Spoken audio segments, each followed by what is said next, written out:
Ниту лек, ниту одговор зошто се плаќа партиципација. Пратениците го одбија предлогот за ослободување од партиципација на пациентите со цистична фиброза.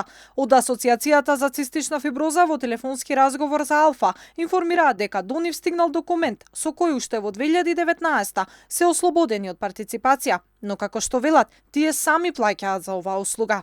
Во документот стои дека на лицата кои се здравствено осигурани без оглед на возраста, доколку не се опфатени со друга програма, им се обезбедуваат средства за партиципација, што ја отвори дилемата каде е направена злоупотребата.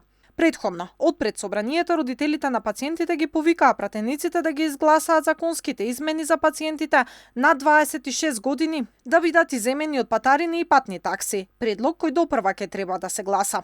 Бараме и очекуваме поддршка од сите политички партии и пратеници од Собрание на Македонија за прифаќање и брза реализација на законските измени. Како пациенти и родители на пациенти со цистична фиброза да и подсетиме на добиеното ветување за достапност на модуларна терапија за сите пациенти со цистична фиброза. Во министерско владини лавиринти, заглави и трикафта. Родителите на пациентите го крена алармот откако владата го проби сопствениот рок за набавка на модуларна терапија. Пари имало, ама за државата очигледно е проблем да ги надмине бирократските процедури и административните пречки за да се набави лекот кој за пациентите живот значи. Пречките за обезбедување на трикафта се во министарските или владините лавиринти и дека не се работи толку интензивно за овој проблем да биде решен, иако трикафта е многу потребна и на другите пациенти кои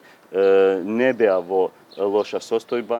Првиот финансиер без прецизен одговор до каде е набавката на трикафта, за колку лица е набавен лек, без ми рече за онолку колку што било информирано од влада. Владата гледа решение, да најде решение на тоа, има одлука донесен за тоа. И веројатно институциите што конкретно треба да го спроведат тоа се во фаза на реализација. Ја мислам дека тоа е прашање кое е абсолвирано од страна на владата и надлежните институции ќе го направат тоа што треба во најбрз можен рок. 12 пациенти чија состојба беше проценета како најкритична добија трикафта и по ова беше најавено дека ќе се обезбеди лекот за уште 30 пациенти. Според Асоциацијата за цистична фиброза, во Македонија има речиси 140 пациенти.